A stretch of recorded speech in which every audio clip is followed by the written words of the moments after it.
Hi there, Sanbonani Molweni. Welcome to Fixed Channel. When you're here, please subscribe before the end of the video. If returning, thank you for love and support. I appreciate you. So now it's time to review. Ayikho episode a specific enkhuluma ngayo, just ukubala ama comments abantu and ngisho nami into engicabangayo because kwesinye isikhathi ngizoveza ukuthi ngicabangani. So there is this thing, angazi noma ngizothi weed noma nje yona unnecessary from abantu abakholelwa kulento. There is this comment ethi Makhumalo brings joy, happiness and harmony to this family, or she's trying by all means ukuthi enze kube nokuthula kwamseleko, like nje the whole polygamy thing yena we understand kangcono. Okay, I guess it's alright because imbono yabantu ihambisana nokuthi umuntu ubona kanjani. But nansi eyami into right, yes, but mawuba right awuphinde futhi ukunderstande lokhu ukuthi kule TV show or family TV show kune polygamous marriage and kuno husband oyi-one okuwumseleko. Mina my understanding ukuthi noma ngabe yini into ezoba nesindo iyamukele kahle ibe mnandi kumakhosikazi ngokuhlukana kwawo, yinto evela nomnikazi wesithembu, because lamakhosikazi awafani. That is number one. Number two, ashade nomseleku ngezizathu ezahlukene nakuba yena efune isithembu mhlawumbe ngezizathu esisodwa. Ngoba masibeka uMakhumalo noMangwabe, ngizokwenza i-example ngabo, masibeka uMakhumalo noMangwabe ngeke bethande umseleko bese bemthandela into eyodwa. Kunezinto umseleko azisho kuMangwabe zahlala kuyena, nezinto azisho kuMakhumalo zahlala kuyena. So there is no way ukuthi noma simthanda uMakhumalo simbona futhi ukuthi uyayizama le ayizamayo sizomnika ukuthi akenze iduty kamseleko, because ukuba nokuthula nokufila uthando nokufila ukuthi you are important in this marriage kuzovela ngezenzo zikamseleko. Akukhathalekile ukuthi unumber 1 no-number 2 no-number 3, ngenza isibonelo, bengaba o-good wife, then kube no-number 4 onezinto zakhe ayibalayo ukuthi mina lokhu nalokhu angithandi and I expect umseleko enze better kule ndawo because le seyiqondene no-number 4. 3, abasibona abangani singawaqamba phela manje siwaqambe because sibuka ishow and sifila or sibona ngendlela engafani.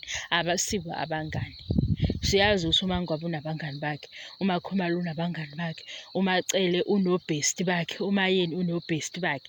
But abanye balamakhosikazi ngenxa yokuthi bayasebenzisana sekumele kube nale bond especially esizoyibona, because asizukhuluma manga sithi ku season 5 besiyibona ibond lesiyibona manje. But manje kunenye ishow evelile engizothi ifailile ngendlela abayenze ngayo.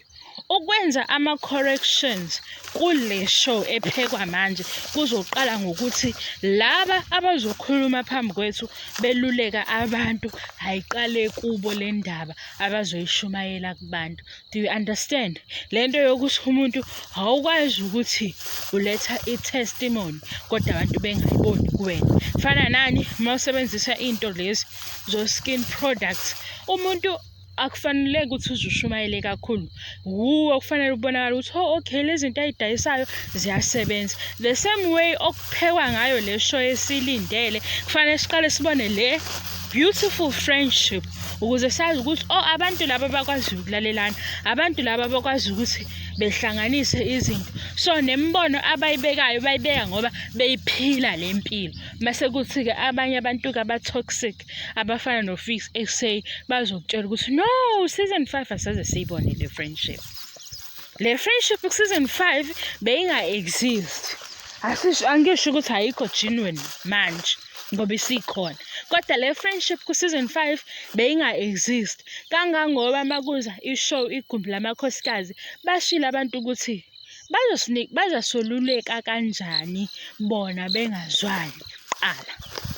That is why ngithi so mase kuza enye ishow abantu aba-behind ishow le entsha bayakwazi kufanele belungise khona, because abantu bakhulumile bathi how come kanjani ukuthi uzohlala kithi uthi u1 2 no3 kodwa nawe ube ukuhlula. That is why ngizothi mina ezomshado ama-corrections egumbi lamakhosikazi, because iqiniso ukuthi igumbi lamakhosikazi ezomshado yinto eyodwa. The only difference bathi ngapha bazosilethela abantu abazokwazi ukumelana naleyo topic abayilethile ngalolo suku, because into engangibuza igumbi lamakhosikazi ithi hayibo nabo bethu bazokhuluma ngey'nkinga ezahlukahlukene, kodwa manje siyabazi ukuthi bakuthando Nes'thembu, siyazi ukuthi le profession abekho kuyona. Bazothathaphi ukuthi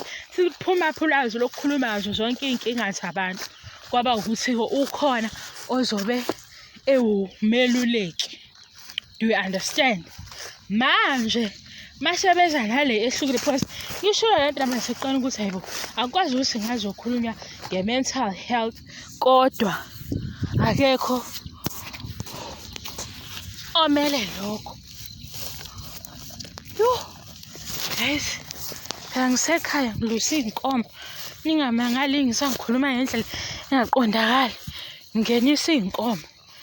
So-ke yikho nje entweni engangitholi kula mavidiyo.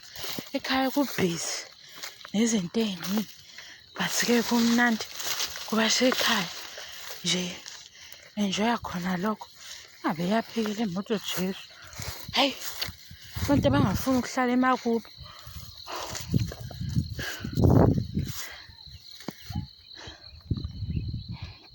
Nawe balandele, hamba.